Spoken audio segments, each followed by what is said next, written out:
Donc là, j'ai mis 8 kilos de cerneau. Hein. Ah oui, l'odeur qui arrive là. Bon, c'est pas encore ça, hein, mais c'est. Pour vous, ça va, vous aurez toujours l'impression que c'est la même odeur, peut-être pour faire voir. Ça va quand même bien le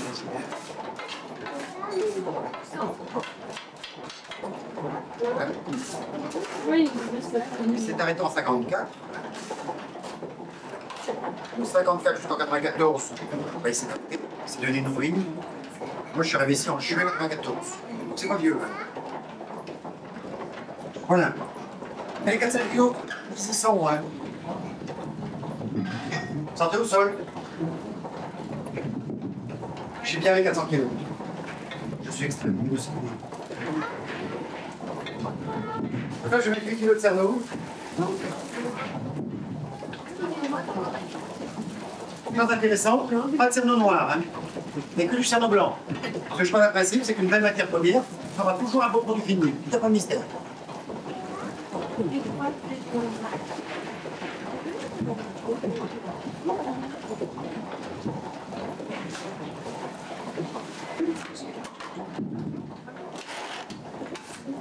Voilà, regardez bien. Ça passe pas loin quand même. 6 mètres 30 de diamètre, 20 chevaux de puissance. On a fait tourner tous ces engrenages où là j'ai trouvé 630 dents en bois. C'est du frêne et de l'acacia. Alors il y a 3 raisons hein, pour lesquelles nos Zéno fait ça en bois sur du métal. La première raison, ça fait moins de bruit, c'est réducteur de bruit. La deuxième raison, bois sur métal, c'est pratique, parce que si on casse une dent, c'est facile à remplacer. Et la troisième raison, c'est que bois sur métal, ça ne dure pas 50 ans. C'est toujours le bois qui use le métal, jamais le contraire. Parce que le bois est un matériau tendre, on va se charger de poussière, et à chaque passage, on fera comme une pierre émerie, on n'enlève des particules de métal. Premier métier, donc, c'est le meunier. Le meunier, lui, travaille des pierres plates et il mouraille. Moi, je suis moulinier. Parce que je travaille avec une meule verticale sur une meule horizontale. Je mouline. Le moulinier est à l'huile, parce que le meunier est à la farine. Puisqu'on a 2 outils différents, on a 2 outils différents, on a forcément 2 métiers différents. Donc, on a 2 métiers. Moi, je suis moulinier, je fais de l'huile. Là, j'ai 9 heures de travail. Et en plus, ça va un peu plus vite parce que ce matin, j'ai déjà travaillé, donc.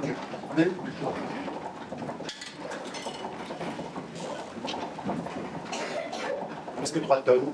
En 150 kg cm², c'est comme si j'avais 90 éléphants, l'un au-dessus de l'autre. Bah, essayez de vous imaginer le premier éléphant là-bas en dessous. Il est un peu martyrisé quand même. Il y a bien des morceaux de bois à l'intérieur qu'on appelle des marqués. Je vais vous montrer. On y va. D'abord, je vais faire ma musculation du jour. Ouais, parce que mon épouse me trouve un peu malin, alors mon épouse m'a dit, tu sais, il y a un peu de muscu. Tu vois, parce que je dis, ça m'a dit non, après ça me coûte des sous, là c'est gratuit. Alors, comme ça fait un peu plus de 100 kilos, aujourd'hui, bah, je travaille le bras droit, demain le bras gauche, aujourd'hui c'est la journée du bras droit. Donc quand je pousse deltoïde, quand je dis pectoraux, et là je vais travailler les deltoïdes, et aujourd'hui, comme vous pouvez le constater, c'est la journée du bras droit. Ça fait 100 kilos quand même. Allez. Donc là, je vais enlever. Vous voyez, il y avait une vingtaine de kilos. Hein. Vous comprendrez aisément pourquoi. Parce que celui-ci fait sa 6e semaine de travail.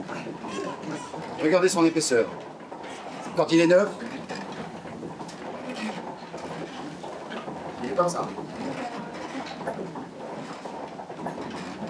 Ça, normalement, quand on voit ce genre de bois, on se dit, tu as une petite planche comme ça, on voit, ça doit peser 1 kg.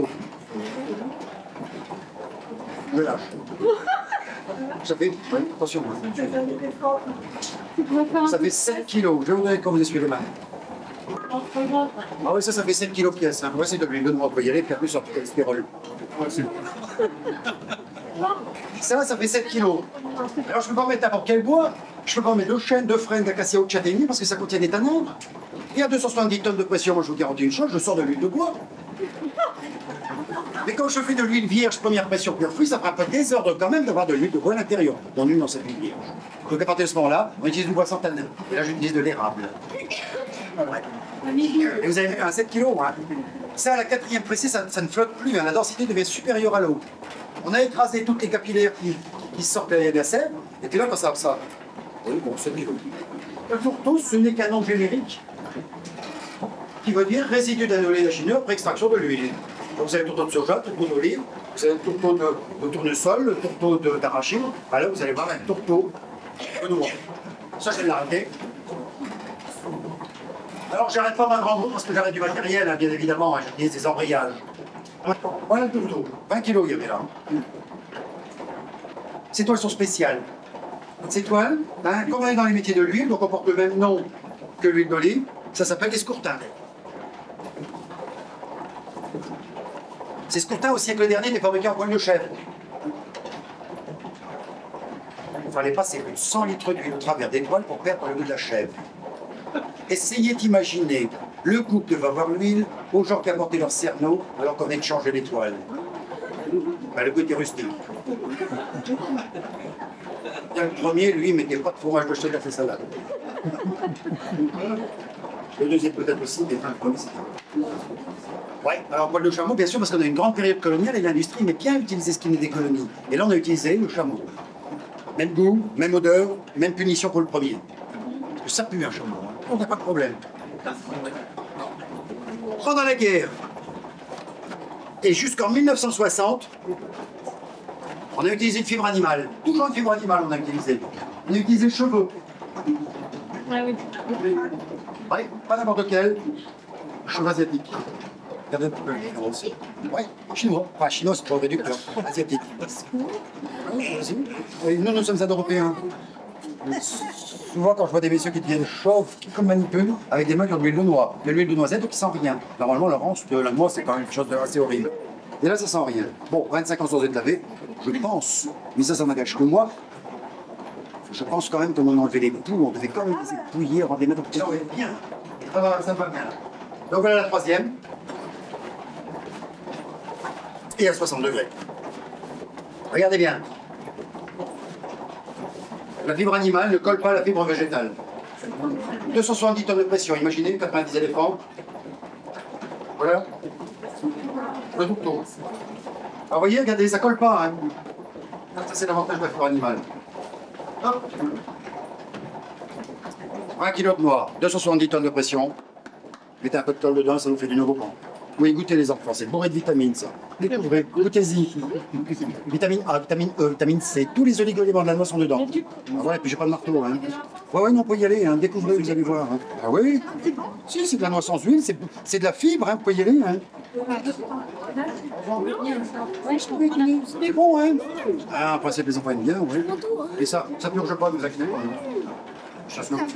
Cette poudre était mélangée avec tous les cerneaux rances, moisis, véreux. Tous les cerneaux qui ne savaient pas faire l'huile, on les remettait avec, étaient chauffés à 150 degrés, comme ça était sûr, on tuait tout. On remettait en pression et on obtenait ce qu'on appelle l'huile noire. Noire comme le plancher, que l'on mettait dans les lampes à huile et on s'éclairait avec. On mettait ça dans les lampes Créjus. Le tourteau de deuxième pression qui de blanc passait à marron comme ça, on cassait en morceaux, on mettait du petit lait, on donnait au veau. Parce que c'est azoté, ça fait de la viande. Sinon, on aurait dit en poudre. Et on le donne aux vaches. C'est azoté, ça fait du lait gras. Aujourd'hui, nos vaches, on préfère leur donner autre chose. Ouais. Alors aujourd'hui, qu'est-ce qu'on en fait? Aujourd'hui, moi, j'ai 3 marches les deux. Le premier, c'est l'amorce de pêche. C'est excellent pour amorcer la blette et le gardon. Ouais. Vous allez manger des aliments pour poissons.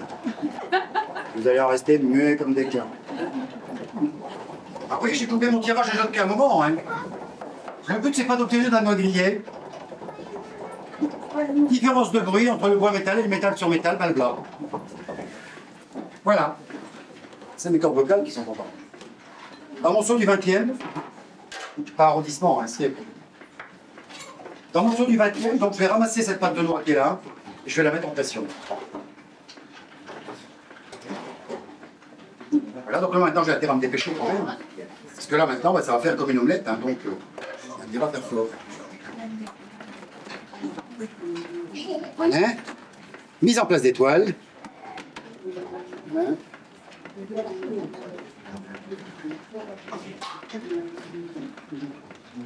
On va les fermer.